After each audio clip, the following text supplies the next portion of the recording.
அப்புறம் புதிய அரசு பொறுப்பேற்றதை அடுத்து 18வது மக்களவையின் முதல் கூட்டத்தொடரானது ஜூன் 24ஆம் தேதி தொடங்கி ஜூலை 3ஆம் தேதி நிறைவடையும் என அறிவிக்கப்பட்டிருக்கிறது. முதல் நாள் கூட்டத்தொடர் குடியரசுத் தலைவரின் உரையுடன் பாரம்பரிய முறைப்படி தொடங்கும் என அறிவிக்கப்பட்டிருக்கிறது. நாடாளுமன்ற விவகாரத்துறை அமைச்சர் கிரண் ரிஜிஜு வெளியிட்டுள்ள அதிகாரப்பூர்வ அறிவிப்பின்படி ஜூன் 24ஆம் தேதி மக்களவையும் ஜூன் 27ஆம் தேதி மாநிலங்களவையும் கூடும் என அறிவிக்கப்பட்டுள்ளது. ஜூலை 22ஆம் தேதி இந்த அரசின் முதல் பட்ஜெட் தாக்கல் செய்யப்படும் என்ற அறிவிப்பும் வெளியாகி இருக்கிறது.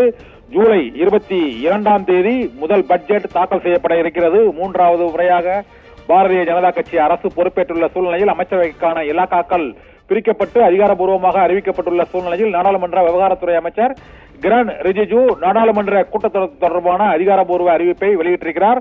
வரும் 24ஆம் தேதி மக்களவை கூடும்.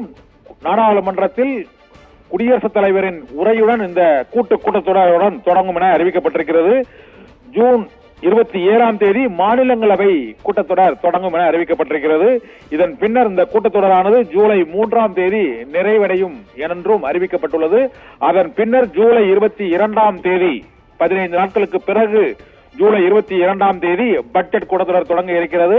புதிய அரசின் முதல் பட்ஜெட் ஜூலை 22ஆம் தேதி தாக்கல் செய்யப்படும் என்றும் அறிவிக்கப்பட்டுள்ளது. குடியரசுத் தலைவர் உரையுடன் தொடங்கும் இந்த கூட்டத்தொடர் ஜூன் 24ஆம் தேதி முதல் ஜூலை 3ஆம் தேதி வரை நடைபெறும் என்றும் அதிகாரப்பூர்வமாக அறிவிக்கப்பட்டிருக்கிறது.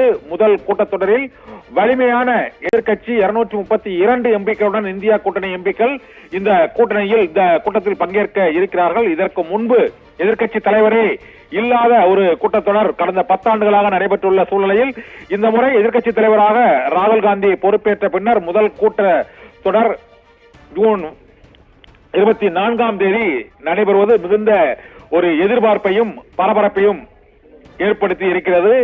ஒரு 40 எம்பிக்கள் குறைவாக பெற்றதால் ஆட்சி அமைக்கும் வாய்ப்பை இழந்த இந்தியா கூட்டணி இந்த கூட்டத்தொடரில் மக்களுக்கான பிரச்சனைகளை எவ்வாறு எடுத்து வைக்க இருக்கிறது என்பதும் புதிய அரசை வலிமையான எதிர்க்கட்சி எவ்வாறு எதிர்கொள்ளப் போகிறது என்பதும் கடந்த ஆட்சிகளில் கூட்டத்தொடரானது தொடர்ந்து ஒத்திவைப்பு வெளிநடப்புகளால் நிறைவடைந்த சூழ்நிலையில் ஆரோக்கியமான விவாதங்களுக்கும் வாதங்களுக்கும் வாய்ப்பில்லாமல் போனது. ஆனால் இந்த முறை வலிமையான எதிர்க்கட்சி, கூட்டணி அரசு, அறுதி பெரும்பான்மை பெறாத ஆளும் கட்சி ஆகிய அம்சங்களோடு இந்த முதல் கூட்டத்தொடர் வரும் 24ஆம் தேதி மிகுந்த எதிர்பார்ப்புக்கிடையே துவங்க இருக்கிறது. நாட்டு மக்களின் பிரச்சனைகள் நாடாளுமன்றத்தில் எதிரொலிக்குமா என்பதை இந்தியா கூட்டணி எம்பிக்களின் செயல்பாடுகளை வைத்தே முடிவெடுக்க இயலும். அத்தகைய எதிர்பார்ப்பை பூர்த்தி செய்யுமா இந்தியா கூட்டணி எம்பிக்கள்? மக்களின் பிரச்சனைகளை தீர்த்து வைக்குமா கூட்டணி அரசான பாரதிய ஜனதா கட்சியின் அரசு என்ற எதிர்பார்ப்புக்கிடையே இந்த கூட்டத்தொடர் நடைபெறும் என எதிர்பார்க்கப்படுகிறது. ஆபிரகாம்.